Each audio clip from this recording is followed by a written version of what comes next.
back. Let's take a look at what's making news tomorrow. We'll start with the Adelaide Advertiser. And so Caleb Bond always bags reading the Adelaide news because you love Adelaide so much. Of course, and you can catch my column in the Advertiser every Friday. And we've got two South Australian legends on the front of the Tiser tomorrow. Maggie Beer, unfortunately, has had a fall at home, but she is recovering well, we are told. Get well, Maggie. And Graham Corns in the bottom right-hand corner there.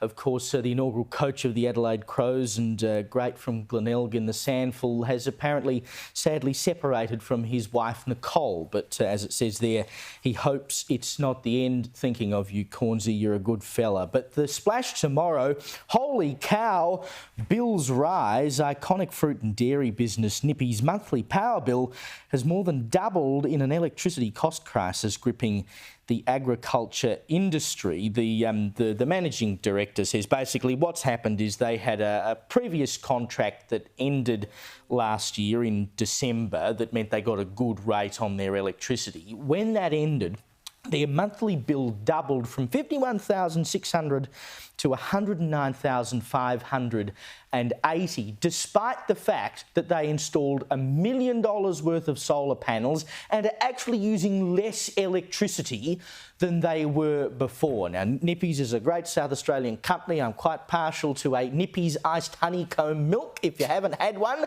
I recommend you give it a go. But this is the reality for business. Now, Nippy's is a reasonably big business, but can you imagine if you were a small business and you've taken every measure you possibly can, the solar panels, etc., to try to cut your costs, and your power deal changes and overnight your power costs double, it would be impossible for so many businesses to stay afloat. It's just ridiculous. Well, Tanya Plibersek would say that they should be grateful. That's it. Like, imagine if they hadn't spent $1 million on solar panels. Imagine how big their bill would be then. So they've actually saved money, Liz. It's all about perspective, you see.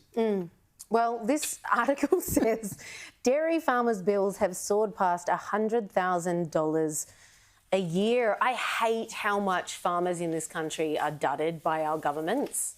I mean, you'd think, sure, OK, energy has gone up for everyone, but when we're talking about the people who manufacture our food, shouldn't there be some allowances made? Because that's kind of important. We already know that they're dudded by the supermarkets, especially if you're a dairy farmer. Those guys pay nothing for the milk that we buy. It's utterly ridiculous. Remember the milk wars of 2019? Oh, yeah. It ain't much better now, if at all. And they're constantly told these stupid promises government never comes good on. They've turned around, oh, we're banning live export now. Nobody gets a heads up. Entire industries are just gutted.